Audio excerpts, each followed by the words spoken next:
हुसैन अहमद मदनी की कुर्बानी का समरा है, जो ये जमीयत जिंदा है, जो ये जमीयत जिंदा है। मौलाना अरशद मदनी का सारे जहां में चर्चा है, खिदमत का वो जज्बा है, खिदमत का वो जज्बा है। मौलाना अरशद मदनी की कुर्बानी का समरा है, जो ये जमीयत जिंदा है, जो ये जमीयत जिंदा है। मेरे बुजुर्गों की मेहनत से,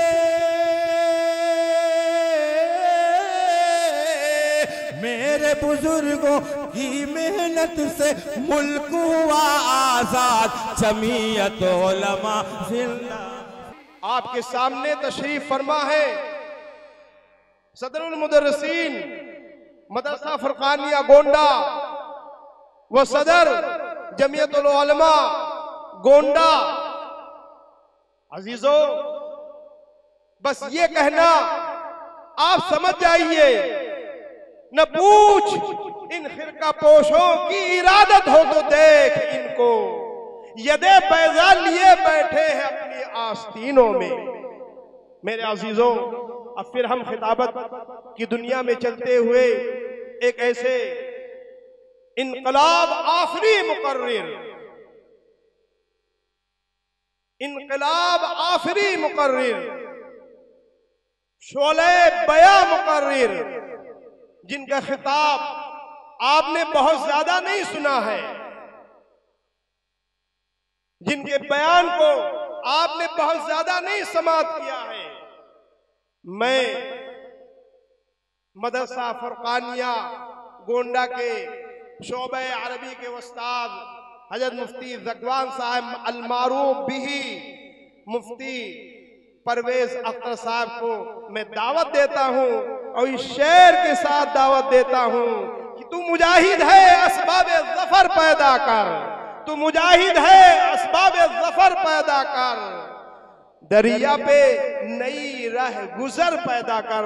ये हजरत मुफ्ती ज़कवान साहब मुद्दज़िलुल आली जो आपके सामने माइक के पास में खड़े हैं, इंशाअल्लाह आपके इनके नूरानी सुल्तानी बयान से मुस्तफीद होंगे। अल्हम्दुलिल्लाह अल्हम्दुलिल्लाहि वहदहु वस्सलातु वस्सलामु अला मन ला नबिय्य बअदा।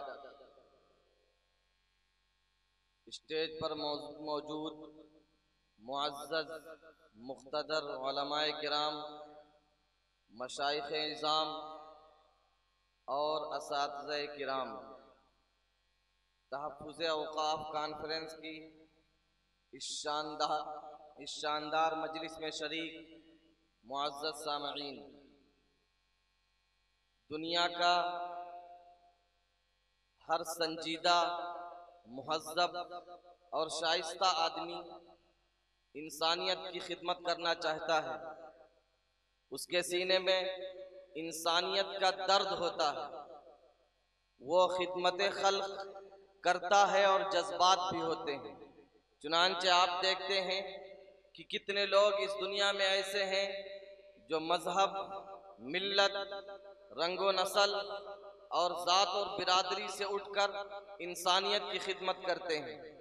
कोई भूखों को खाना खिलाता है, कोई नंगों को कपड़ा पहनाता है, कोई बेवाओं का सहारा है, कोई यतीमों के सर पर दस्ते शफ़क़त रखता है, कोई अस्पतालों में मरीजों की देखभाल करता है, कोई अस्पतालों में ब्लड डोनेशन करता है, कोई मरीजों के लिए इलाज और मुआलजे का इंतज़ाम करता है, कोई उन बच्चों को स्कूल तक पहुंचाता है जो स्कूल नहीं जा सकते, कोई उन गरीब और नादार बच्चों की फ़ीस की अदायगी करता है जिनकी फ़ीस की अदायगी हो नहीं पाती।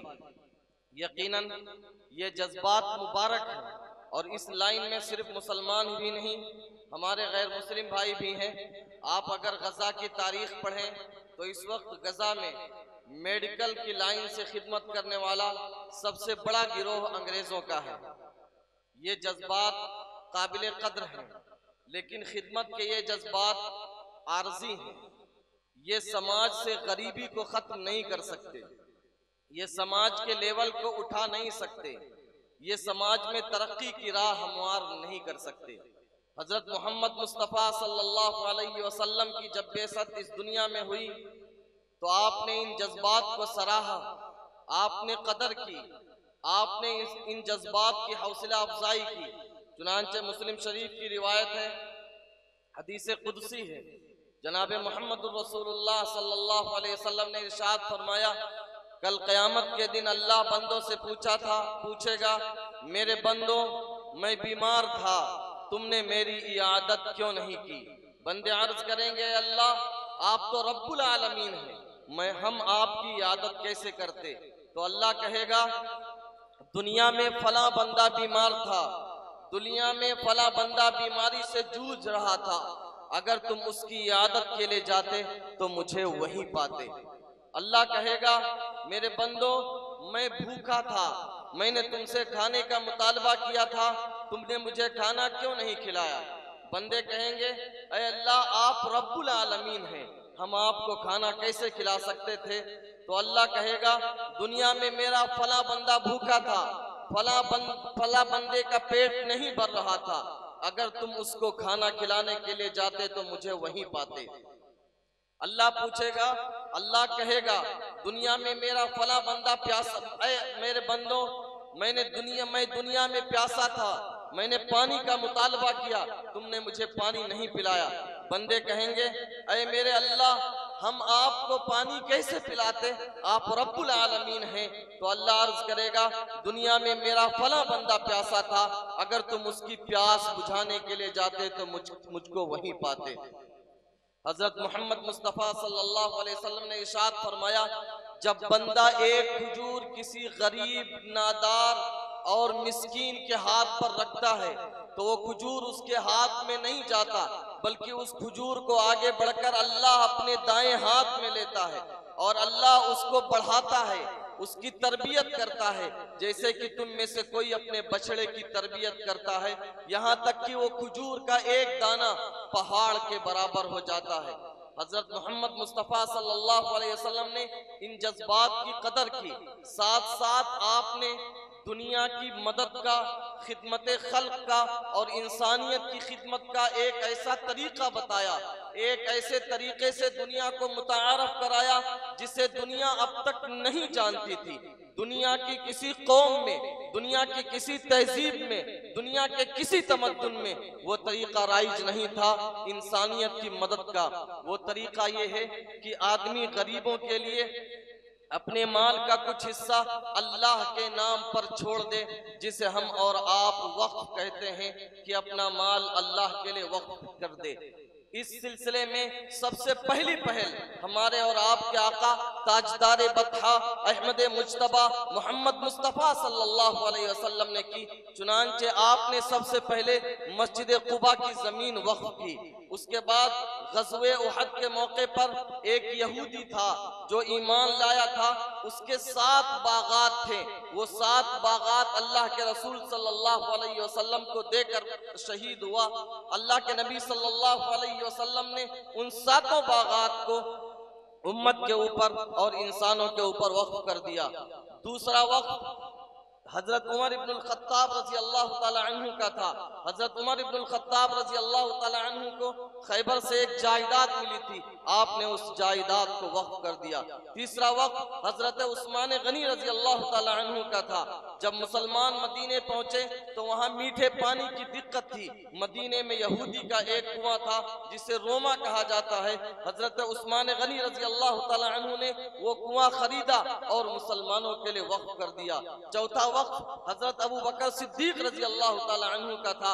हजरत अबू बकर सिद्दीक रजी अल्लाह ताला अन्हु ने मक्के में मौजूद अपने घर को वक्फ कर दिया। पांचवा वक्त हजरत अली मुर्तजा रजी अल्लाह ताला अन्हु का था। हजरत अली मुर्तजा रजी अल्लाह ताला अन्हु ने एक चश्मा खरीदा और उसको उम्मत के लिए वक्फ किया और उसका मुतवल्ली हजरत हुसैन रजी अल्लाह ताला अन्हु को बनाया। सातवां वक्त हजरत अबू तलहा अंसारी रजी अल्लाह ताला अन्हु का था। हजरत अबू तलहा अंसारी रजी अल्लाह ताला अन्हु ने बैरुहा नामी बाग खरीदा और उसे मुसलमानों के ऊपर वक्फ कर दिया। तो वक्फ की एक शानदार तारीख रही है, इसीलिए मुसलमान जहां कहीं भी गए, खिलाफत उस्मानिया, खिलाफत अब्बासिया का दौर हो या बनु उमैया का दौर हो, मुसलमानों ने बेपनाह जायदादें वक्फ की। यहाँ तक कि इस्लामी हुकूमत में एक दौर वो भी आया जब इस्लामी हुकूमत को ये अनाउंसमेंट करना पड़ा, ये कहना पड़ा, ये ऐलान निकालना पड़ा कि अब मुसलमानों की ज़रूरतें पूरी हो रही हैं, कोई भी मुसलमान अपनी जायदाद को हुकूमत से पूछे बगैर वक्फ ना करे। ये सिलसिला चलता रहा। मुसलमान जिस खित्ते में गए, मुसलमान जिस इलाके में गए, मुसलमान जिस मुल्क में गए, वहाँ उन्होंने वक्फ की बुनियादें डाली। चुनांचे मुसलमान जब हिंदुस्तान में आए तो मुसलमानों ने अपनी जायदादें अल्लाह के लिए वक्फ की, अल्लाह के लिए अल्लाह के नाम की, और इन जायदादों ने मुसलमानों को बेपनाह फायदा पहुंचाया। चुनांचे करोड़ों यतीमों को सहारा मिला, करोड़ों बेवाओं को सहारा मिला। मुसलमानों की इन जायदादों से बेशुमार अस्पताल बने जिनमें मरीजों का इलाज हुआ। मुसलमानों की इन जायदादों से बेशुमार सराय बनी जहां आम पब्लिक और आम लोग पनाह लेते थे। मुसलमानों की इन जायदादों से बेपनाह स्कूल और कॉलेजेस बने। मुसलमानों की इन जायदादों से बेशुमार शिफाखाने बने। मुसलमानों की वक्फ के सिलसिले में एक रोशन तारीख रही है जिसे दुनिया कभी भुला नहीं सकती। मुसलमानों ने वक्फ को उरूज दिया, वक्फ को तरक्की दी, जिसका नतीजा ये निकला कि मुसलमान खुद कफील हुए। मुसलमानों ने मुल्क की तामीर और तरक्की में हिस्सा लिया। वक्फ के पीछे राज यही है, वक्फ के पीछे हिकमत यही है कि नंबर एक, समाज खुद कफील बने, समाज अपने पैरों पर खड़ा हो। नंबर दो, मुल्क की तरक्की सिर्फ हुकूमत पर मुनहसिर ना रहे, मुल्क की तरक्की सिर्फ हुकूमत पर डिपेंड ना रहे, हम भी खड़े हैं, हम भी मुल्क की तरक्की में अपना हिस्सा, अपना रोल और अपना किरदार अदा करें। मुसलमानों ने इसको बखूबी निभाया। लेकिन अफसोस की बात यह है कि आज मुसलमानों के औकाफ पर टेढ़ी निगाहें पड़ रही हैं। आज मुसलमानों के औकाफ को ललचाई हुई निगाहों से देखा जा रहा है। लेकिन ये पहली बार नहीं है। जब अंग्रेज इस मुल्क के हिंदुस्तान में आए और 1857 में उनकी अपनी हुक्मरानी कायम हुई तो सबसे पहले उन्होंने औकाफ को अपने अंडर में ले लिया। मुसलमानों ने मुजाहमत की, मुसलमानों ने एहतिजाज किए, मुसलमानों ने कुर्बानियां दी। तो 1863 के अंदर एक एक्ट पास हुआ जिसके तहत मुसलमानों को ये हुक्म मिला कि वो अपनी जायदाद और औकाफ की देखभाल कर सकते हैं। फिर मुसलमान अंग्रेजों के जमाने में अपने औकाफ के मालिक थे और उनको तरक्की देते रहे, बढ़ाते रहे। जब मुल्क आजाद हुआ 1947 के बाद अब मसाइल बड़े दुश्वार गुजार थे। अब मसला ये था कि मुसलमानों के औकाफ का क्या होगा। इसलिए 1954 में, जैसे कि अभी आपने मोतइम साहब से सुना, एक एक्ट बना जिसके तहत मुसलमानों को उनके औकाफ हवाले किए गए। लेकिन ये एक्ट अधूरा था, इसलिए 1959, 1964 और 1969 में इसमें तरमीमात हुई, इसमें तब्दीलियां हुई, इसमें अमेंडमेंट हुआ।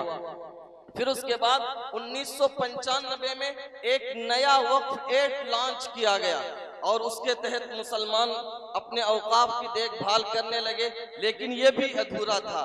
तो फिर मुसलमानों की और उनके रहनुमाओं की कोशिश से 2010 और 2013 में उसमें तरमीमात हुई, वो अब तक कायम था। लेकिन अब 2024 में हुकूमत की निगाहें फिर गड़बड़ा गई, हुकूमत के इरादे फिर गलत हो गए और हुकूमत ये चाह रही है कि मुसलमानों के औकाफ हड़प लें।